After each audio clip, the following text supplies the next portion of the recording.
Hey y'all, you're listening to Diagnosing Sitcoms and Movies, the DSM podcast.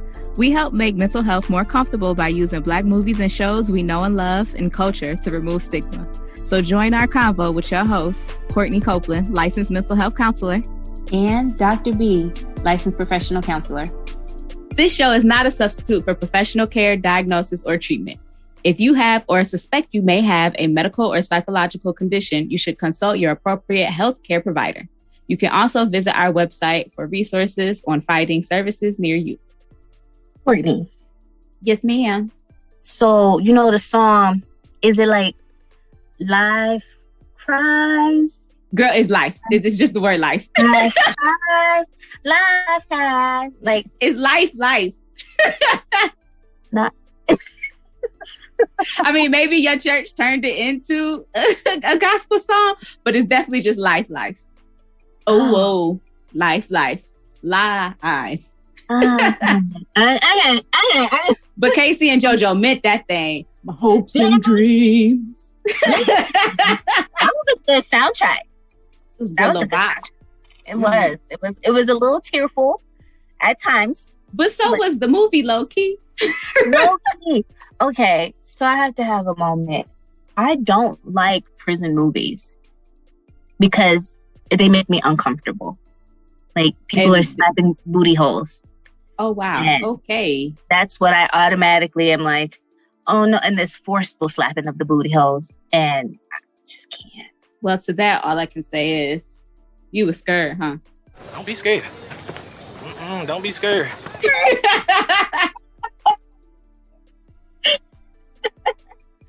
Yes.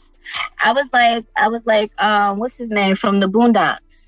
That's how Tom, yeah. Like, no anal rape. Well, it doesn't sound like there was any anal rape in this. It sounds like Biscuit and Jangalang was in a committed relationship. Yes. Both willing parties. So this seems like your fear was averted in this film. Yeah. And listeners, if you haven't been able to guess yet, we are talking about the 1999 comedy drama Life, starring Martin Lawrence and Eddie Murphy. By the way, it's life, not life prize. You know.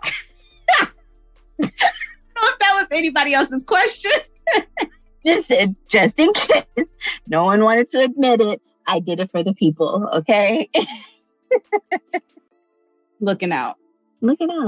So, you know, Jangalang. Okay, so this whole time I thought his name was Jangalang. And then, like, in preparation for this episode, everywhere I see it, and when I had the captions on, it said Jangaleg. And I was like, ew, that's a whole other layer. Yes. So when he's like, why do you think they call him Jangalang? You gonna find out what I do.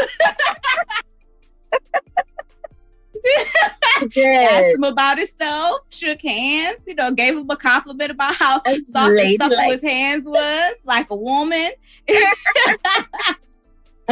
was trying to woo him. There was no forceful anything happening in this film. He's trying to make a love story. I suppose. But did you see how Biscuit dropped that water and clutched the pearls when? Okay. Trying to take my man. Now he moved on.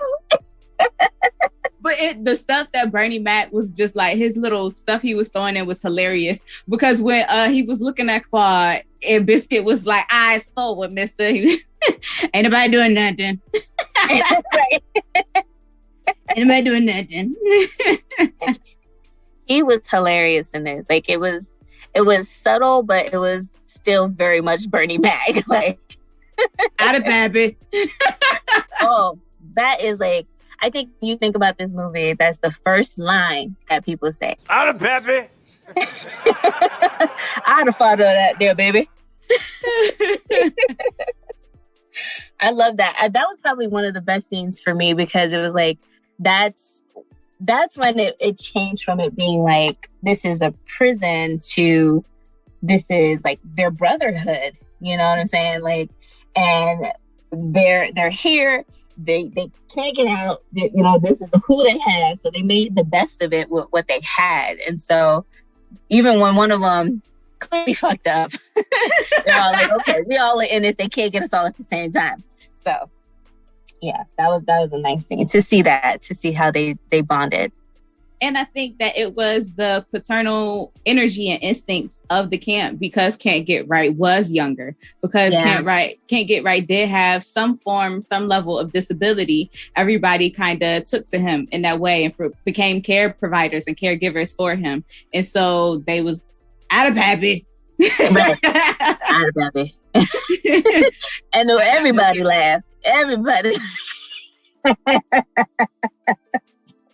But even Sergeant Dillard started laughing. Damn fool. Everybody know that ain't your baby. Oh, and then of course, like, I feel like Ray had to, in his mind, that whole concept of go after the biggest person in the room, let him know you ain't no fuck. Like, the way he went off about that damn biscuit, it wasn't even his biscuit. I mean, his cornbread. Cornbread, yeah. It wasn't even his cornbread. And he talk about, you ain't gonna give him your cornbread. That's your cornbread. Fuck him. He gonna eat his cornbread. Fuck you. He said, how about I eat your cornbread? You thinking about my cornbread, you better take the taste out your mouth. No, fuck him, because I'm from New York City. And that goes for any other you fucking firemen want to try some shit. You fuck around with me, it's going to be some consequences and repercussions. You gonna eat your cornbread? Oh, Trevor. Oh, motherfucker, you can't have my cornbread. That's for damn sure. Because if you try to take my cornbread, part 2 of my killing spree gonna begin up in here on your ass right now. If you think about my cornbread, better get the taste out your mouth. That's for damn sure. Now, fuck him. Fuck that. Because I'm from New York City, goddammit. Nobody take no cornbread from me. And that go for you and any other you motherfucking farmers want to try some shit. You fuck around with me, it's gonna be consequences and repercussions. Not consequences and repercussions is some shit that I say in real life. In real life, consequences and repercussions. And you tell people you from New York too? I don't say that. I'm from the opposite side of the state, so it don't have the same. I'm from Buffalo, New York. It don't really. Okay. I mean, I've never really thrown it in there because I've been away for so long. So people be like, yeah, we don't hear it. Like I have to have the accent in order for people to believe me. I don't know. Like, are you though? Are you? Yes. God damn it. That's another popular line from this movie is you gonna eat your cornbread. Yeah, for sure. I've said that a few times at a Thanksgiving. Yeah, I think we've all. You eat your cornbread. Take it too damn long. Shit, eat it. Okay, and so a quote that is going to lead me into my conspiracy theory, and I want you to follow with me. I usually save these for the end of the episode, but let's start off with it today. Let's do it. After the you gonna eat your cornbread, when Goldmouth is whooping Ray's ass, he said, I know a bitch named Della hit harder than you. So in my mind, that took me straight back to Harlem Nights, because Della Reese is the one who was whooping Quick's ass in the alley in Harlem Nights when he shot her in the pinky toe. So, like how you say, we could cross universes. So in my mind, these universes actually cross, and Rayford Gibson is Quick's half brother. They have the same father, different mothers. So Ray's father died, and he went with his, just his mama. But he was also Quick's daddy. Quick's daddy died, and then his mama died. And so no, they both just dead. And they were brothers, but they was only half brothers, so they didn't know it. And then Quick went on to have everything he had with Sugar Ray's, and Ray just had Ray's Boom Boom Room. Oh, boom. The upper room. The upper room with Jesus.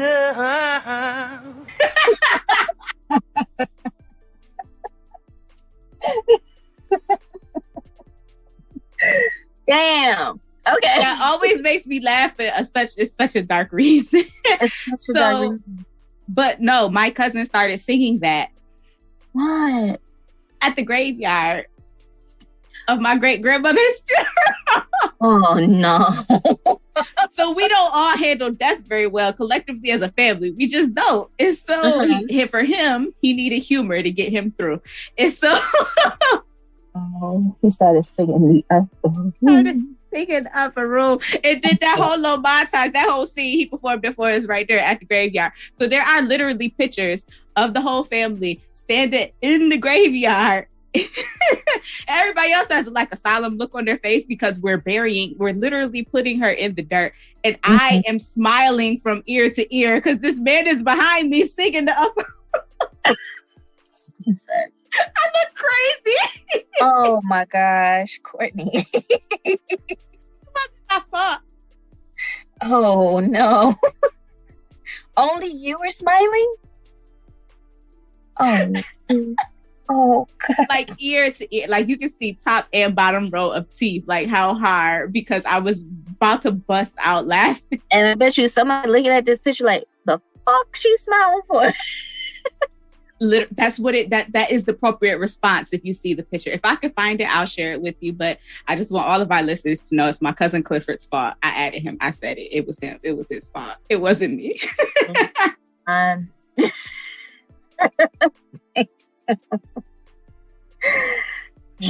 that's to be better. I'm gonna just bust up in the motherfucker and go there. Boom. Let him shoot me.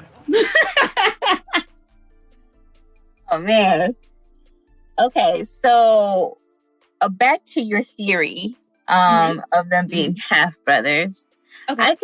I could definitely see that because he has some of the same mannerisms as he did like within Harlem Nights. Like just his quick talking, you know, I'm gonna talk my way out of this and shit talking. But I also feel like that's just who Eddie Murphy is in general. That's what New York City gave him. But the timing, if you look at the years, it adds up. If you think about the Boom Boom Room in comparison to Sugar Ray's, the similarities there, it was just something, you know, inside them because their daddy was a gambling man, as we learned. So it might be how he got to watch. We don't know. Crazy. I like that though. You know, and that makes sense. It makes sense. I like it. I like that theory. Let's let that stick. Okay. So even if it's not true, that's just what we're gonna say. Like I feel like this is the opposite of what happens in Harlem Night. Like life is what really happened. Harlem Nights is what we wish would happen. Life is what happens when you get adopted up out of poverty. I mean, the Harlem Nights is what happens when you get adopted out of poverty, and life is what happens when you're forced to stay in it. Ooh. Oh, that's so dark. Oh, it hurts.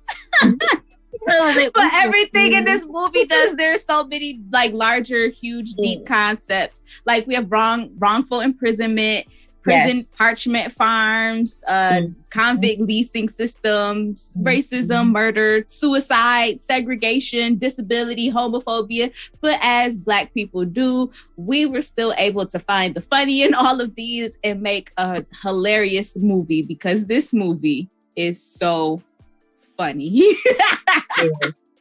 Especially when Claude went and ate that hot pie, burnt the shit out of his mouth. And they had to stand on them damn bottles. Oh, see, damn, one of my toes in the bottle. Damn it, Ray. Yeah.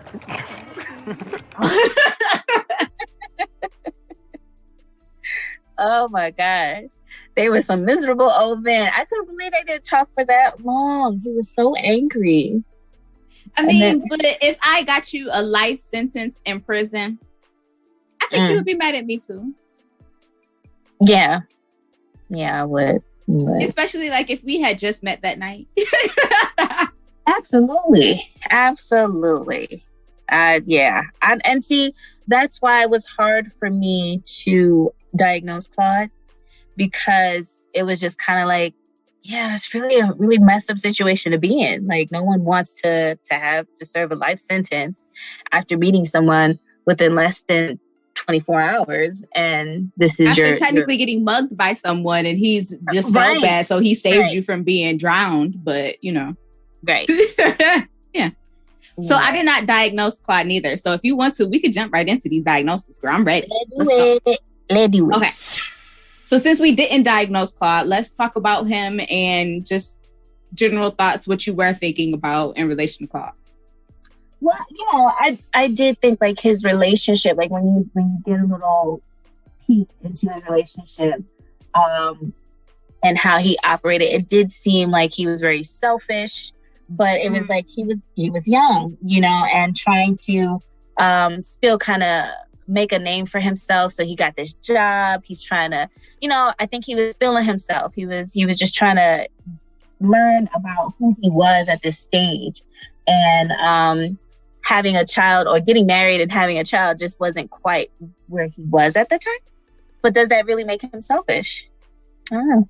Definitely not to a level where we needed to diagnose him with anything. But I think that for me, it presented as Claude basically like struggling with his presentation of like what meant to be a good man and what masculinity was. And because I feel like Claude felt like, like I'm a catch, like I got this and stuff going on, but low key, like you not, because clearly you broke right now and you in debt. And the loan sharks just bust you down for your last 20. And that's like, you didn't even have sock money, bruh, to pay for the meal, like nothing. Right. And so all of that on top of you have bank teller. And I think that's why he was really offended when Ray was like, I ain't never heard no man fixing to be a bank teller. Like that sounds like women's work to me. It sounded like Claude was trying to establish like himself as what a good man is. I'm embodying that. I got morals, ideas and stuff like that, but not being able to physically make that happen. And then constantly being knocked back down, like life constantly taking jabs at him and picking at what he felt like it meant to be a man. And so he was constantly having to reevaluate what that was and what that looked like for him and how he could be a good dude while having this going on. Well, now I'm in prison. So how can I be a good person and be prison? Like, this is how we're going to have to do it. And then I think his frustration is what got him to the point where he didn't want to try to escape anymore. He didn't want to talk to Ray no more, because every time that he reevaluated on what it was to be a good dude, life would hit him, and it would shake him and rattle what the picture was, because he couldn't fit into that anymore. Yeah, and you see that especially when he's trying to can't get right. And trying to leave with him because of baseball, and really like, well, he can't be without us, and really trying to work his way into being to getting out. He tried every way, but like you said, I feel like after a certain point he just was over it. But on the other hand, Ray was persistent in all 17,000 of his attempts. And what really cracked me up was like, Ray he never really had a full plan, especially when he said, I got a map. Let me see the map. It's something that so-and-so drew. And it's like, so this isn't a real map? So-and-so didn't he drew it. He just said, I drew it because I knew you wouldn't come if I didn't have it. What the hell? I done hit him with the map. I hope they bite your ass off, them damn hounds. Shit. Yeah, but I think Ray's consistency is what leveled Claude off. And so once Claude got to the point where he was able to enjoy his friendship again with Ray, it sparked something back in him to where he is the one who came up with the plan that eventually got them their freedom. Right. Like a whole 3 decades later. They was in their 90s, but they got it. Oh my gosh. Don't give up hope. Keep hope alive. Hope alive. And it's like, what's the moral of this story here? Because I don't feel good about seeing this movie. But again, a movie that could have been something completely different if it wasn't for racist people. Right. Exactly. And that's the part that sucks. Like, damn. It's life. Did you diagnose Rayford? I did. I diagnosed him with narcissistic personality disorder. Wow. Explain. You don't like it? Oh, I thought you No, I get it. It's just, I know, right foot. Okay, hold on. right foot. Okay, so for narcissistic personality disorder, I can't talk today.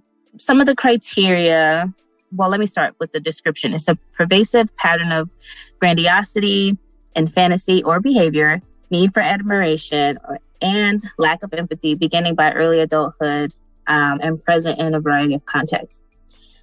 So one thing that stood out to me was his grandiose sense of self-importance, especially when it came to Can't Get Right, and the managing him is preoccupied with fantasies of unlimited success, power, brilliance, beauty, or ideal love. So that goes to the boom room, or Ray's boom room. Believes that he or she is special and unique and can only be understood by, or should associate with, other special high status people. And I think that's what kind of got him into trouble with owing the loan sharks money and trying to be something that he's not. I wouldn't say he requires excessive admiration, but he does have a sense of entitlement, especially when it came down to like how Claude should have reacted to him or have been interacting with him throughout the whole entire thing. So that's it. What are your thoughts? And so I did not diagnose him, personality or different things like that, because I'm trying to, I guess, take into context the circumstances, not just his specific circumstances, but also the times that they were living in. And so technically, like, we're looking at Great Depression era and limited opportunities, him trying to, as a Black person in America, just trying to be the person that he know that he was born to be, as opposed to being the person that society is trying to tell you that you are. And so, like we said, how even with our theory that him and Quick are brothers, is that he knows that he has that inside of him, but life continues to happen. And so that he doesn't have those same opportunities. I feel like, but he still feels that he's that person on the inside. He is someone he's business minded. He wants to do different things. What I did diagnose him with, though, is mild gambling disorder, currently in sustained remission because he's been in prison for forever. But I felt like his gambling led to the reason why they were even in the situation in the first place. He was actually stealing from Claude so that he could, or he tried to steal. Claude ain't had no more money left, but he tried to steal from Claude so that he could continue to gamble. He was already in debt to Rick James, who plays Spank. And that's why the doorman initially didn't want to even let him in. He was like, no, Spank is pissed at you. You can't come in. Why don't you go somewhere where they let you in the front door? And he was like, come on. You remember the time I got your girl leather shoes?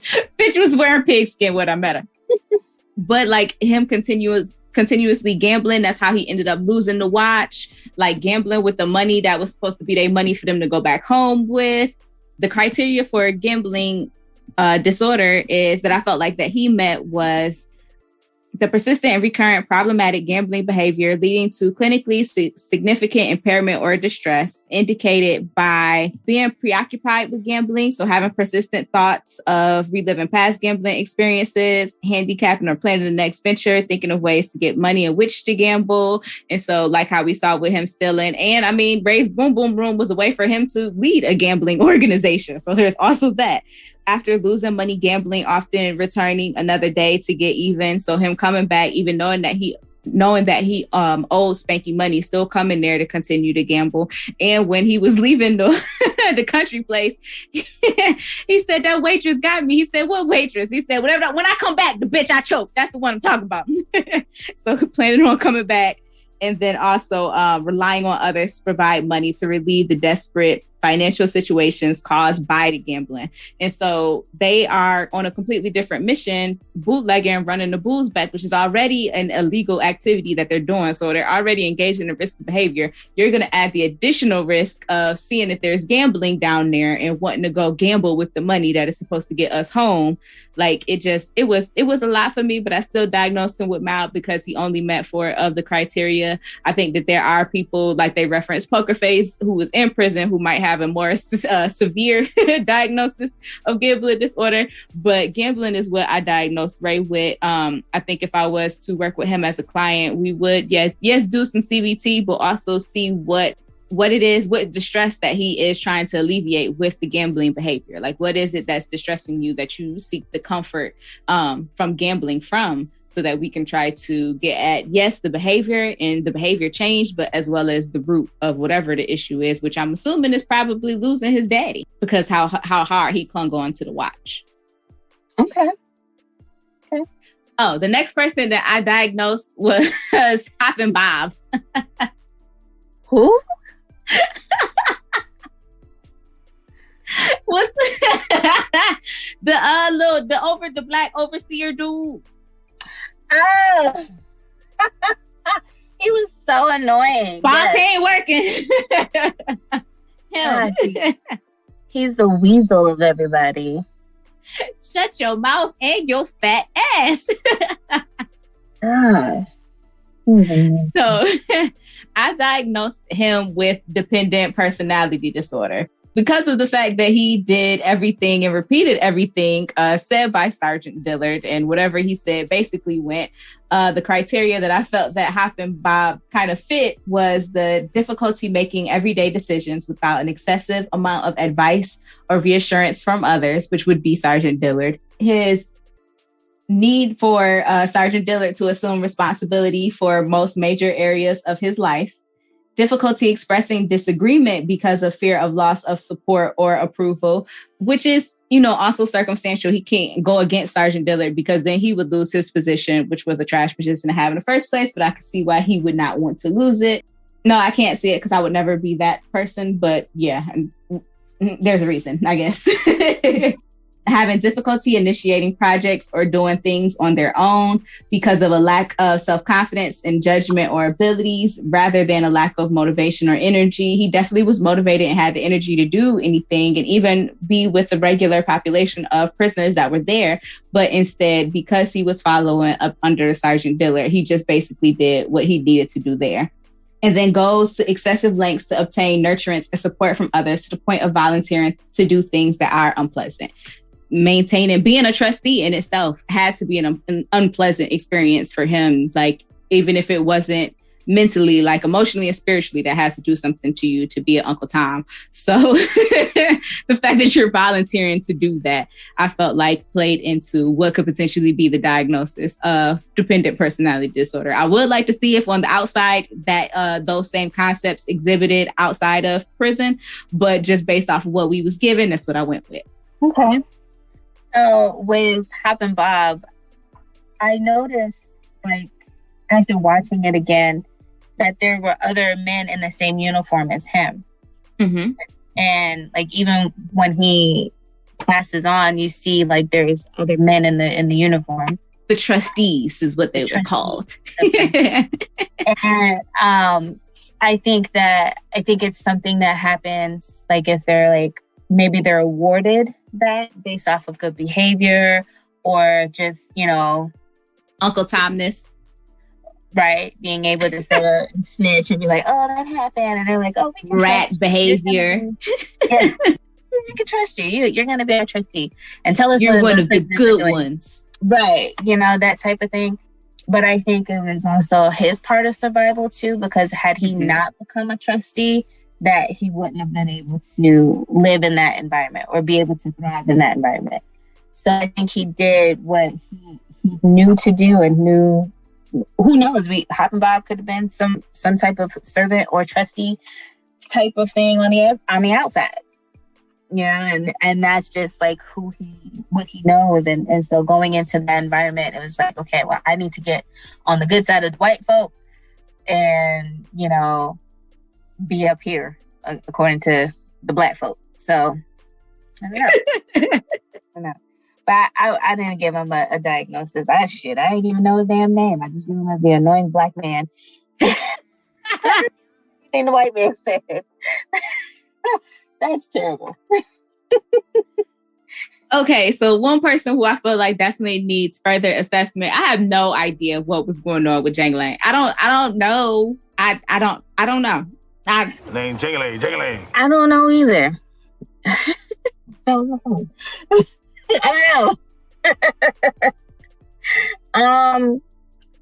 So I knew that we couldn't have this movie and not talk about Jingling or Jiggaleg. Jiggle. I guess you say it real fast. You say it together. Jiggle. Okay, Jiggaleg. I put him on the autism spectrum disorder. I put him on it. I diagnosed him with autism spectrum disorder. Sure did. Mm-hmm. We're going real heavy. Okay. Can I hear why? Oh. But I thought this was...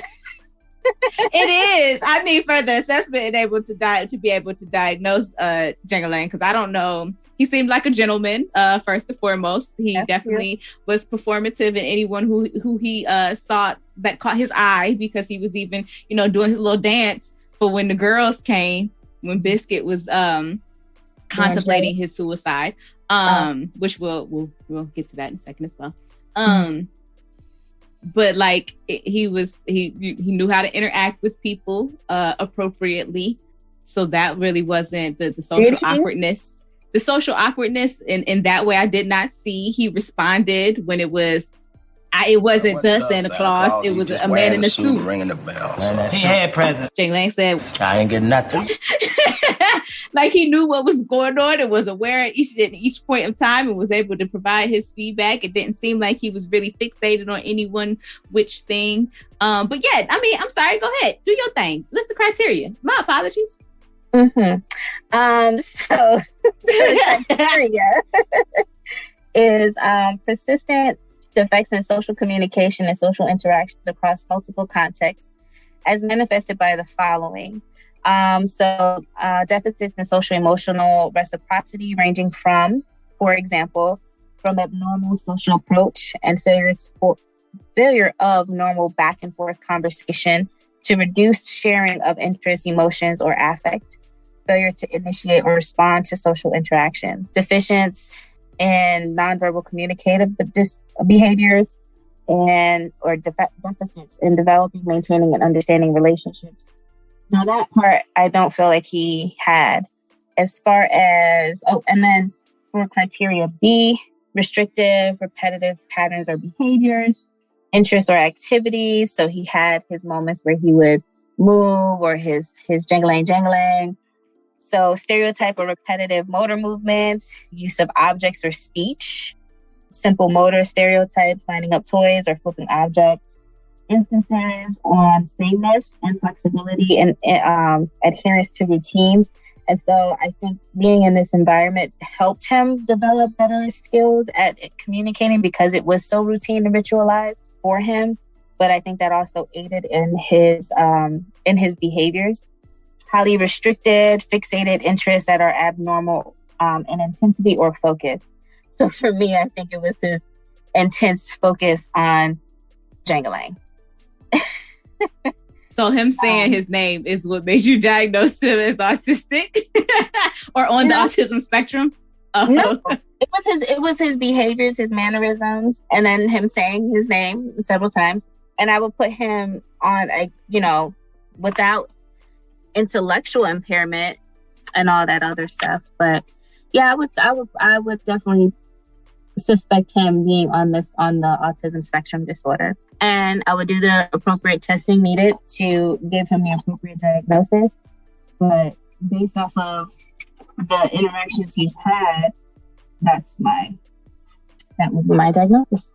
Well, with that being said, Biscuit and his suicide hurt deep. It's really sad. I'm laughing because of the awkwardness that I feel, because it's comedy, but that was really, really sad. It was sad. Especially like just knowing that, basically men in the United States are more likely to take their own life at a rate of 4 times that than of women. And suicide being the 7th leading cause for men in the United States, and LGBTQ just more general, men who have sex with other men are at an even greater risk for suicide attempts. Unfortunately, especially in our country, that is the case for youth, those under the age of 25. And so I'm not exactly sure how old Biscuit was supposed to be, but it is like a serious issue. And just the way that Miguel A. Yunez played the hell out of that role, because he went on to do Juana Man after that, based off of him singing in the Boom Boom Room. But also, like, when he was saying, like, I can't go home to my mama like this. Like, and Ray was like, well, she's just going to be happy to see you. He was like, not like this. And the harsh realities that it were for that time of the limited acceptance of people who were gay, bisexual, trans, whatever it was, that they, however they presented or, were experiencing or identified, but that to the point where he saw no other option, that he would rather be dead than be free, because he knew that would be going home and what that would mean for him and his family. Yeah. And for me, it was definitely a different understanding watching it now versus, of course, when I was younger. Now that I'm older, I'm able to see, exactly why he did it. And it was the fear of not being accepted once he got out. And he was able, just like we talked about earlier, as far as that brotherhood, he was able to be himself in this environment. And, having to learn how to be himself or not being able to be himself was really scary. And I can only imagine, like, not being able to be your authentic self when you're actually free, when you're supposed to be free. And so being imprisoned in this false identity is like, oh, well, I might as well stay here or just, end it here. And with that, I diagnosed him with separation anxiety disorder, because he was anxious about returning and anticipating separating from being attached to that environment. Like, he was attached to it. Like, it became his norm. And in some ways, I felt like he might have even been attached to Jingale, because, like, that was probably the first relationship that was real for him. And to know that he had to be separated from him. I don't know. That nigga said, ain't nobody worried about him. Right. He's like, ain't nobody worried. He was this is the problem. Read this letter. This is the issue. I got real shit going on. Fuck Jingale right now. But so the criteria for a separation anxiety disorder is reoccurring excessive distress when anticipating or experiencing separation from home or from major attachment figures. So that being the prison and the life that he was able to have there. Persistent and excessive worry about losing major attachment figures or about possible harm to them, such as illness, injury, disaster, or death. So he was concerned about how he was going to be treated when he actually left and was detached from that environment. And for him, it was definitely the possibility, especially at that time, being injured or dying. And then persistent or excessive worry about experiencing an untoward event. Okay. So getting lost, being kidnapped, or having an accident, becoming ill that causes separation from major attachment figures. Can adults be diagnosed with separation anxiety? I didn't look into that very much. Oh, actually, the fear, anxiety, or avoidance and persistent lasting at least 4 weeks in children and adolescents, and typically 6 or more months in adults. So yes, they can. Gotcha. So it has to be typically 6 or more months. So I'm not entirely sure. We're not entirely sure how long he's been sitting with that letter to know that he's being released.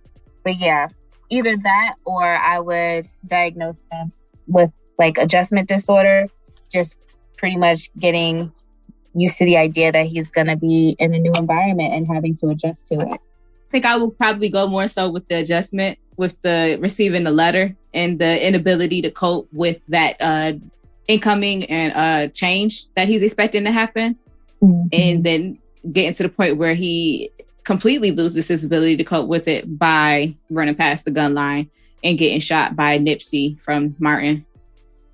Because it was Nipsey that shot him. Oh, damn, okay. Nipsey. Okay, so can't get right. So the fact that they called this man can't get right speaks to the terribleness that America had towards disabilities of the time. Like, and so the only thing, like, yes, can't get right was nonverbal, but was that his only issue going on? Like, he doesn't present necessarily as having like intellectual disability. There could potentially be some level of autism spectrum, maybe not, or it just might be mutism. Like, we really don't know because we don't get nothing more about his disability besides he can't get right, because it was the times of just Black people away with disabilities and, use some of that dumb strength. Like when he said it, I was like, no, Ray, no, don't call it dumb strength. Well, for me, I diagnosed can't get right with social pragmatic communication disorder. So that's a persistent difficulty in the social use of verbal and nonverbal communication, as manifested by the following. So deficits in using communication for social purposes, such as greeting and sharing information, impairment in the ability to change communication to match context or needs of the listener, such as speaking differently, but he didn't speak at all. Difficulties following rules for conversation, storytelling, such as taking turns in conversation. But I mean, that's the one as far as like a neural developmental disorder. There is select mutism, but I don't feel like it was selective. I think he was just mute. There's also the potential that he could have experienced a trauma and then stopped speaking afterwards. Like, we don't know because no one saw fit to give can't get right a background story, because all we know is that he just can't get right. Boy, don't even got a real name. The white dude came and was like, oh, you talking about can't get right? He said, that's the kid's name? Yeah. You issue a pardon if it can't get right. Like, is that what it said on the legal paperwork? In the name, can't get right. Like, excuse me, Mr. Right? Right. His mom birthed him and was like, can't get this shit right. I'm gonna put that shit down. That's a nice name. She can't get right. And that was it. Like, is this his birth name? It seems like it's his birth name, which is sad. I don't know. It might have just been what they started calling him on the bus ride to prison. But we don't know because there's no backstory. But I just love Bokeem in every role that he has ever played in all of his acting career. He is. Oh, that's his name? I thought of him as the other Dave Chappelle. Wow. Okay. That man's name is Bokeem. But okay. I thought he was the stand-in for Dave Chappelle. Like his stunt the stand-in? The stunt man or something. Yeah. So there's that. Moving on. Moving right along. Sheriff Pike diagnosed him with antisocial personality disorder, that evil racist asshole. Whole movie would have been different if it wasn't for Sheriff Pike being such a lame. All throughout the movie. Yeah, I didn't diagnose him. I just would put him in the category of a racist white man doing his job, being a racist white man. Mm-hmm. When we have labeled racism as a spiritual diagnosis that is I guess within the evil cluster. So there is that. I think that he was also functioning in a position that also gave him power. I also think that he had a mental diagnosis. I'm not going to excuse any level of it. We're going to say mental in industrial complex. We're going to say spiritual, just all of the ways that he could be fucked, he was. Mm. And so let me outline how mentally he was messed up. Antisocial personality disorder is a pervasive pattern of disregard for and violation of the rights of others. Now, more normally, we would have evidence of this occurring since the age of 15. We do not specifically have that type of historical data from him, but we do have years of it because we have him as young Sheriff Pike and then old Sheriff Pike and being dickhead all along. And so for him, he exhibits failure to conform to social norms with respect to lawful behaviors as indicated by repeatedly performing acts that are grounds for arrest. He was the sheriff and was doing illegal stuff. And had not he been the sheriff, he might have been arrested his doggone self because he was just doing all types of stuff. On top of that, there is also the deceitfulness as indicated by repeated lying for years on these people. You know that you killed that man, Winston, and you just let these people go to prison, and conning others for personal profit or pleasure. There is also impulsivity or failure to plan ahead. He killed that man with no plan, got his face all cut up and just put the bandage on, and there was no, you just walked around with a whole scar for the rest of your life. How do you explain that to people? You don't, because you didn't know that was going to happen. All right. Anyway. Irritability and aggressiveness, as indicated by repeated physical fights or assaults. A lot of the violence that we actually see that he is involved in, this is initiation, as well as his general irritability with him just complaining about knowing about the back or the lady's gallbladder that was sitting next to him like the back of his damn hand. Maybe you should have just stopped listening to that lady and being on her mouth. I mean, either way, I'm just bad at him. So she could have been annoying, who knows? But either way, reckless disregard for the safety of self or others, as well as the lack of remorse is indicated by being indifferent to or rationalizing having hurt, mistreated or stolen from another. Where when the Dexter Wilkins was like, is this true? He basically was just like, it don't matter. We got 40 years of free labor out of them. Like, people's lives. And they saying that you stole it from them. And so he was met with a well-deserved fate of being shot by Dexter Wilkins. That's all I have to say about whack-ass Sheriff Pike. And there you have it, friends. But Dexter Wilkins, I did feel like was at his end of life.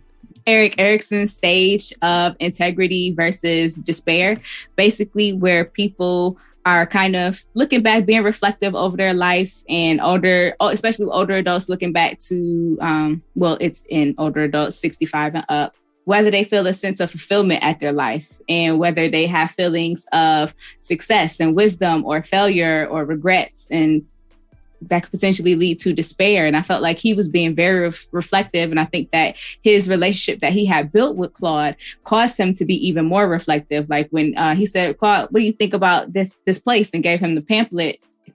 And Claude was like, oh, this is real nice. It's a whole lot better than the infirmary that I'm going to end up in. And then that caused him to kind of look at stuff and say, Claude, I'm sorry. I didn't, mean to, offend you. That was rude of me. And saying 40 years is a long time, even for murder. And Claude is like, well, it's even longer when you didn't do it. And again, him starting to think about, like, I actually built a relationship with this man. I have respect for him. I care about his opinion. I have him in my house. He's the only person that's really taking care of me. And then he's telling me that his life was stolen from him. And I think that's what led him to be comfortable with shooting the sheriff and then lying to the people about it. Because, he go to church with the other police officers. So he felt like it'd be okay. But then I think that him engaging in that act, I felt like he was having a place where he was at that despair. He was having regrets. He was being reflective. But him shooting the sheriff was like kind of his, okay, I made up for it. And so that's why he died on the toilet. Maybe he had to get to his place of integrity and then he could let go. Yeah, that sucks. And that's their the bad luck that they seem to have in this movie. Just when they almost got the paper signed, he dies on the toilet. Yeah. As we learned from our griot, so to speak, of Willie Long, who is telling the story of Ray and Claude and how long that they've been there.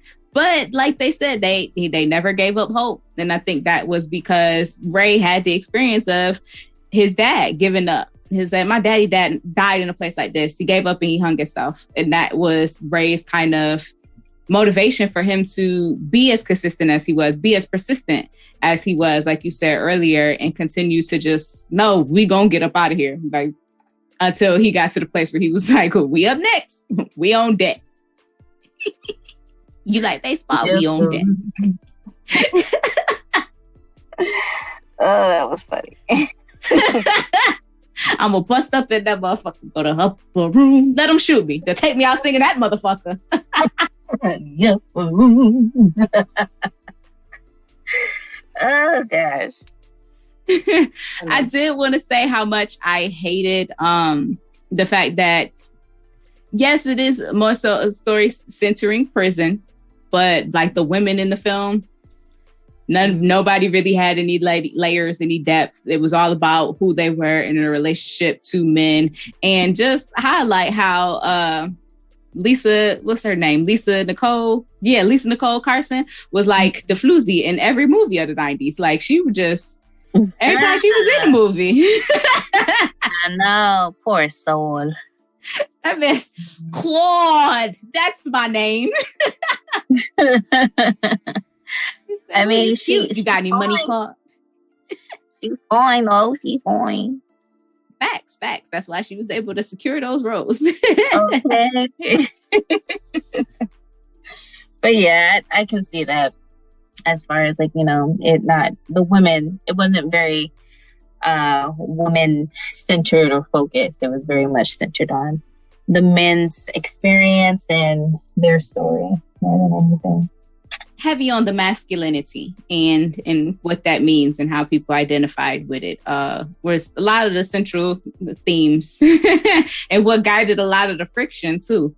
Last person I wanted to diagnose was Sergeant Dillard, and I diagnosed him with intermittent explosive disorder because this nigga was always yelling. What is you yelling for?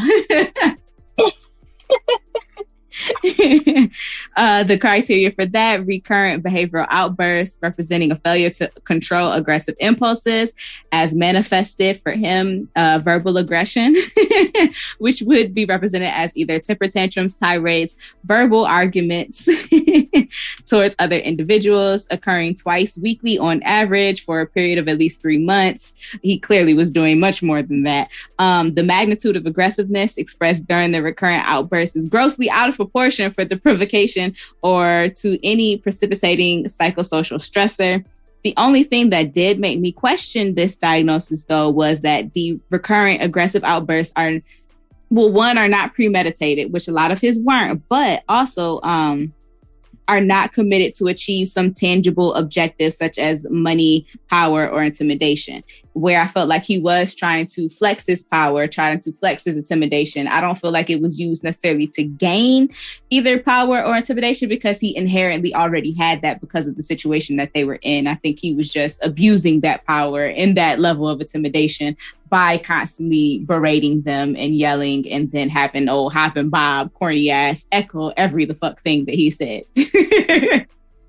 Yeah, I can see the latter. Like, you know, I wouldn't say it's I would say it's a learned behavior more so than anything, that this is how you talk to these types of individuals, you know, and then on top of them not only being criminals in their mind or, you know, in their eyes, but also Black.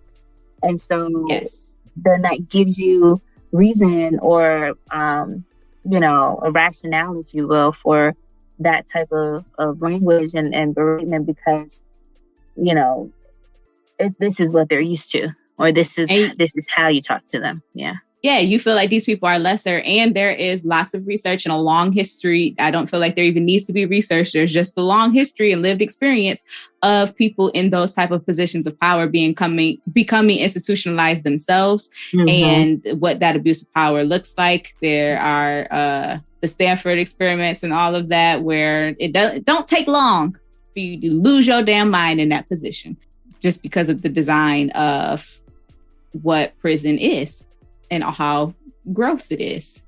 Yeah. Or even just I think sometimes it just takes a little bit of empathy, and a lot of people who go into that, you know, profession typically don't.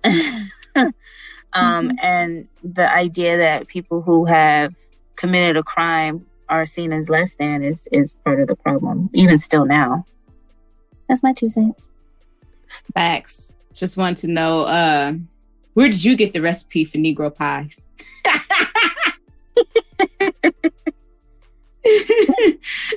Why would this lady have Negro pie? Where would she get the recipe for that? I suppose they didn't have Google back in them times. That was so funny to me. how much would it cost for me to turn one of these white pies into nigger pies? How about I turn you into nigger pie? Well, then, let me go ahead. About 33 miles? Okay, yeah. He really just wanted that damn pie. Always wanted a damn pie. The makeup in this movie was awesome with them getting old. Like, it was way before its time. And yeah, they won an award for it, right? For best makeup. I could see why. Yeah. When he is sitting on the bed looking at Claude. Go to sleep, nigga, and I hope it's the long one. It look like a mean old man. Why you gotta say nasty shit, Ray? Because I'm a nasty motherfucker. Don't touch the car. I'm gonna piss on it. What? That's the only type of stuff that Ray would say. So, yeah. Pretty dope. It was really good makeup. They did an awesome job. But I'm not surprised because of, Eddie Murphy and doing, the Nutty Professor. You can't do a story like this and not have amazing makeup like that. So it was the same makeup artist. He actually has been working with that person through a lot of the movies where he does play multiple characters. This was the only film where they worked together and Eddie played one character throughout the entire film, rather. Oh, that's awesome. I didn't even realize that. That makes sense now because it was so good. Mm-hmm. Yes. So if we learn nothing else from this movie, definitely is to manifest what it is that you want. Don't go to jail. Try to avoid that as much as possible because the prison industrial complex system is alive and thriving, and you could potentially end up with a wrongful imprisonment. And we write to us because we'll contact the justice until free, all the other programs that they got for you. Get your shout out on the show, do what we can do. But definitely continue to manifest your thoughts and your dreams. Ray had the boom, boom room, and that's what kept him going, kept him motivated to see each day. Said it exists in my mind. That's where I got to start first. Start your brain first. As a man thinketh, so shall he get, or some shit. You read the Bible. And then also keep hope alive. Them keeping hope alive and never giving up is why they, one, did not commit suicide in prison because it's a harsh place and it'll do that to your brain, but also is what got them their freedom in the end, and they got back to Harlem and got an apartment and lived happily ever after. So they really are the only ones with a prognosis because everybody else died. Right. There you have it, friends. That's life. Boom. So if you would like to support the show to help us get more content out to you all, you can visit our website and follow the Support the Show link to become a Patreon member or donate on our Cash App. Now, we're happy to get the kind of money that jingles, but we'd rather the kind that folds. And if you can't do that, you can always go and buy us some merch. As always, be sure to follow us on Instagram at the DSM Podcast, and you can subscribe to our show wherever you get podcasts. While you're there, go ahead and leave us a comment because we are counselors and actually care about what you have to say. Until next time, y'all. Peace. Okay, bye, you cinephile.